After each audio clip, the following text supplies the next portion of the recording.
This afternoon, we've got a real treat for you. We're going to have Margaret Atwood and Damien Rogers come up.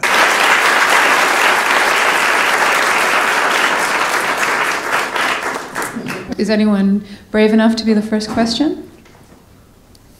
Yes, great. When did you realize you were gifted?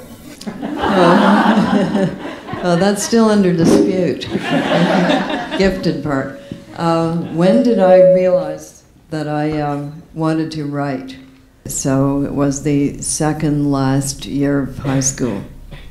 And I thought, of course, that the poem I composed on that occasion was extremely good. I showed to my English teacher, who was a very good English teacher, and she said the following: "This must be very good, dear, because I can't understand it at all." She was teaching Robert Browning to us, probably a poem that's in the list of those one recites, My Last Duchess. Quel rôle avait apporté le féminisme dans votre vie? Pourquoi ça a été important pour vous? So I think it's like this. I was not formed by it because I'm too old. I was, however, adopted by it because they adopted any female person who was writing anything except Harlequin romances. Just wanted to ask, you have written so many books, and they... Because I'm old. Yes. When I am teaching students, I would love to have your voice in the back of my mind to say, this is why poetry matters. What would you say to young Canadians about poetry? Why does poetry matter more than, say, organic chemistry, for example? Okay, well, it's similar in that some people have no use for organic chemistry. And I hate to break it to you, but other people have no use for poetry. But those very same people might have quite a lot of use for music with lyrics. Every culture we know, or any that I've heard of, have got some form of poetry. So, in a nutshell, why poetry matters is that it's condensed life.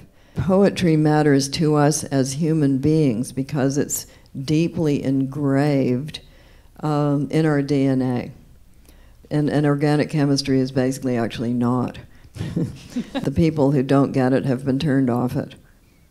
Not that they haven't been turned onto it. They've been actively turned off it. And I was wondering what kind of books you like to read and what your favorite authors are. I'm an omnivorous reader. I read just about anything. Yeah. And I think it's another reason why this project, I think, for me has been really exciting to work on, is that I feel like it's bringing a whole other generation into reading really deeply. And so through There's the whole nothing like memorizing a poem to make you really know that poem. Absolutely. It's very different from just reading it once or twice. I was wondering if I could get an autograph. Certainly. And this is for you. Yeah. Could you sign? Oh, somebody's been reading that Yeah. very thoroughly. What's your name? Eleni. I speak French, though, but... Oui, on peut parler français. Thank you so much. C'était émouvant. Parce que on lit des mots, mais on voit jamais la personne, on sait jamais c'est quoi, vraiment c'est qui est derrière ce mot-là. Donc quand on rencontre une personne comme Margaret Atwood,